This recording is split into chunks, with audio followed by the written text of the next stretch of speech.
Azərbaycan Savad Federasiyası 2025-ci ilin yekunu ilə bağlı tədbir keçirdi. Fransa Azərbaycan Universitetində reallaşan tədbirdə federasiya rəsmiləri, məşqçilər, idmançılar, hakimlər və media nümayəndələri iştirak etdilər. Tədbirdə çıxış edən Azərbaycan Savad Federasiyasının prezidenti Rafiq Əliyev 2025-ci ilin yekunları ilə bağlı geniş məlumat verdi və gələcək hədəflərdən danışdı. Daha sonra federasiyanın vitse-prezidenti Vazih Əsgərov, hakimlər kollegiyasının sədri Hikmət Xəlilov və baş katib Həsən Əliyev də çıxış edərək 2025-ci il ərzində görülən işlər, təşkilati fəaliyyət və perspektiv planlar barədə məlumat verdi.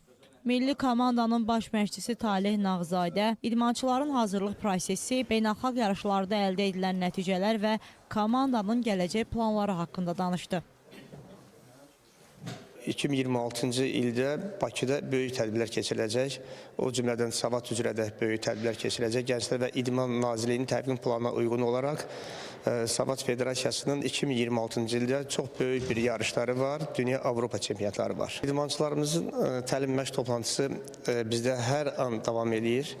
Bildiyiniz kimi bir ay öncə biz 2026-cı il üçün milli yığma komandanın seçimi məqsədilə milli çempionat keçirildi. Həmin çempionatda birinci, ikinci, üçüncü yer tutan idmançılar milli yığma komandaya daxil olaraq təlim məşq toplantılarına artıq start verilib. Qarşıda bizi Macarıstanın Budapeşt şəhərində Open Budapeşt turniri gözləyir və bizim qarşıda Avropa dünya çempionatlarımız keçiriləcək. Bizim üçün 2025-ci il çox uğurlu və düşərli oldu və xüsusən də son 7 il fəaliyyət göstərdiyimiz bir dövrdə ilk dəfə olaraq idmançımız qızıl medal qazandı və eyni zamanda bir çox uğurlarımız oldu. Biz 2025-ci ilin nəticələri olaraq 2006-cı ilə qədər də artıq istər hakimlərimizin, istər məşqçilərimizin və idmançılarımızın daha da mötəbər dünya tədbirlərində iştirak etmələrinə və eyni zamanda da daha uğurlu yer götürülmələrinə çalışırıq. 2025-ci ildə Azərbaycan Savad Federasiyasının beynəlxalq yarışlarda aldığı ümumi nəticə 8 qızıl, 4 gümüş, 17 bürünc medal olmuşdur.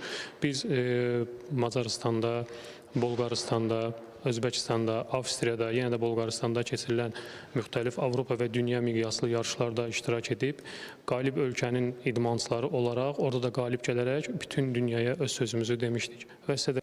Sonda il ərzində beynəlxalq yarışlarda uğur qazanmış idmançılar, məşqçilər, eləcə də federasiya fəaliyyətində fəallıq göstərmiş hakimlər və digər üzvlər diplom və təşəkkürnamələrlə təltif olundular.